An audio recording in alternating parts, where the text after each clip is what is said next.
What's up YouTube, Saf here on Super Saf TV, and we've got a dual unboxing for you guys today. Here we have the Sony Xperia XZ1 as well as the Sony Xperia XZ1 Compact. Yes, I know, they are a bit of a mouthful. Now, we're going to be unboxing these. I'll talk you through all of the different features, and we'll also be looking at the key differences between these two. Now, looking at the boxes initially, very similar branding to what we've seen on previous Sony devices. We've got the Xperia logo in this sort of metallic texture here at the front. We've got an X at the back, which is sort of faded out, and then we've got the Sony logo. Nothing on the left and right. The Xperia XZ1 as well as the Xperia XZ1 Compact logos at the bottom, the IME info at the top, and then just some of the key features listed here at the bottom. We'll be going through those anyway, so we'll talk about those in a little bit. Now let's try to do these both at the same time.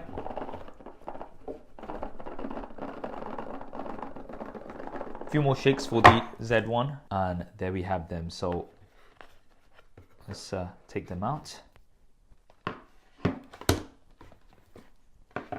Now inside the box for both of these, you get a startup guide, you get a USB Type A to USB Type C cable, as well as a fast charger that supports Quick Charge 3.0. Now getting to the devices themselves, firstly let's get rid of the coverings.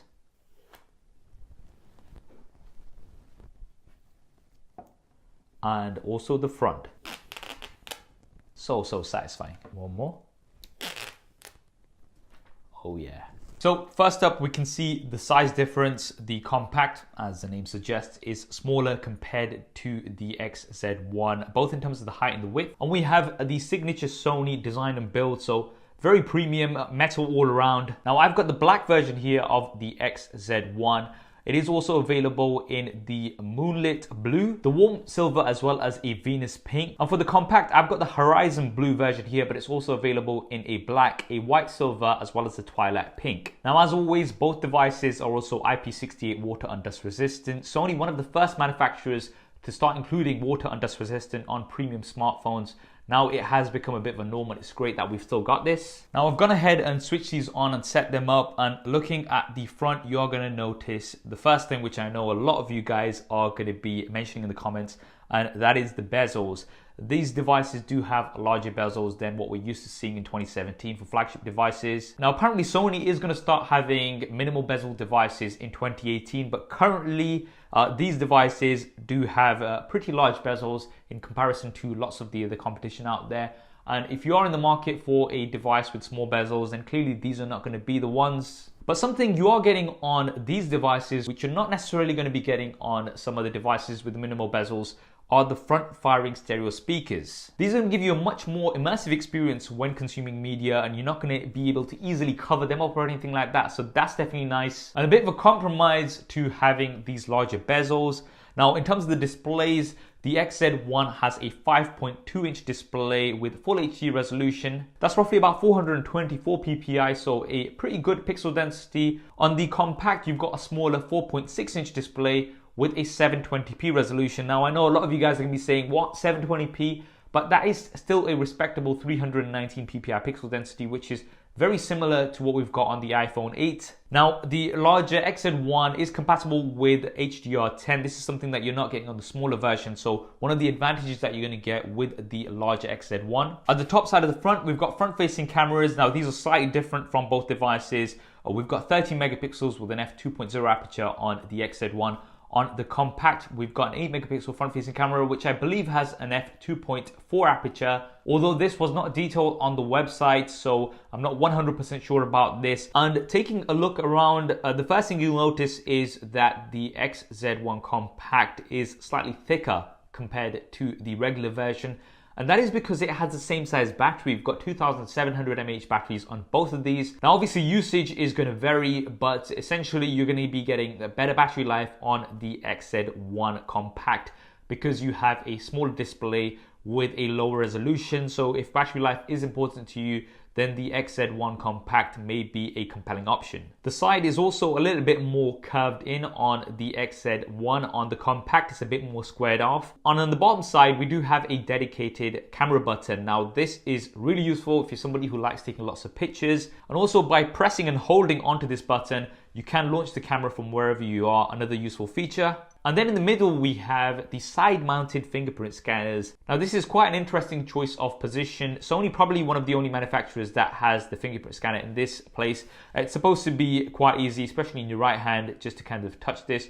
Works pretty well. Probably not my preferred position for a fingerprint scanner, but it's not too bad. And then we have the volume rockers above the fingerprint scanner. On the left-hand side of the devices, we have the tray. Now, this is slightly more on the top on the XZ1. On the compact, it's more towards the bottom. And inside this, we've got space for a SIM card as well as a micro SD card. So you can expand the storage on both of these.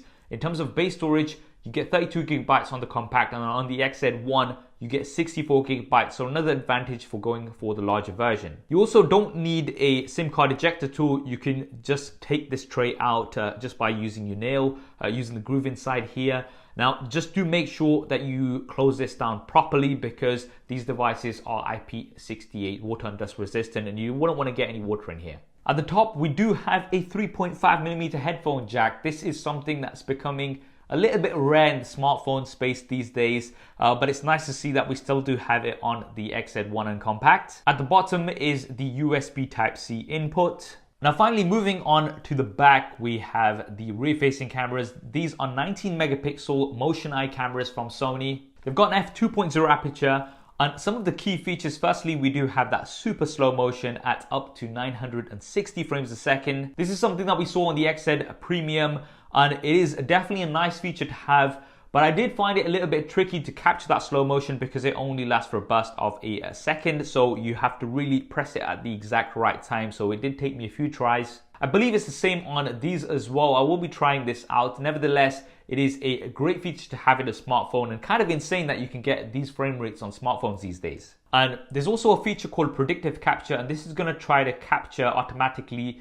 the best moment when you're taking a picture. So for instance, when somebody is smiling, it's going to try to capture that specific time. And then we've got the 3D creator feature. This is something that I've not really seen on any of the devices before. This is basically going to allow you to take 3D scans of different objects, faces and things. And then you're going to be able to have these inside your phone, where you're going to be able to share them as well as apply them to certain applications, and also potentially get them 3D printed. Now, I've only had a very quick play around with the 3D creator feature, and it's definitely quite fun to use. I'm still kind of getting used to it. I couldn't scan my face because I don't have anybody else here to do it with me, but I did try out on the Terminator endoskeleton, and it did a pretty decent job. I'll have to spend more time with it. Now, whether it's a feature that you're going to be using regularly, obviously it's going to come down to your personal usage and preference.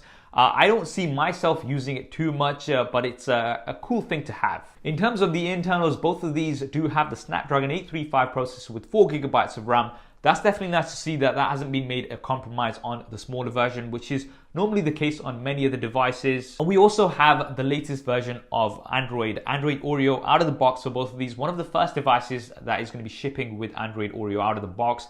And we do have Sony's skin on top. So there we have it, guys. That's the Sony Xperia XZ1 as well as the XZ1 Compact unboxing as well as first look and overview. What do you guys think of it? Definitely drop me a comment below and let me know. In terms of my opinions, I think there's some really decent devices. Yes, it would have been nice to have smaller bezels, and I think this is going to be a deciding factor for a lot of people. And also, if you're in the market for an Android device which has one-handed usability, this is something that's becoming very rare in the Android space, then by far this is one of the best options out there. Definitely easy to use with one hand. And also, because it's got some of the latest specs in here, such as the Snapdragon 835, you're not going to be missing out on a lot of the features that you may be doing if you go for another device which has this smaller form factor. I hope you enjoyed this video and found it useful. If you did, then please do hit that thumbs up button for me. It really does help me out. And if you haven't already, then be sure to subscribe and switch on notifications. We've got lots more content coming up on here. Thanks for watching. This is Saf on Super Saf TV. I'll see you next time.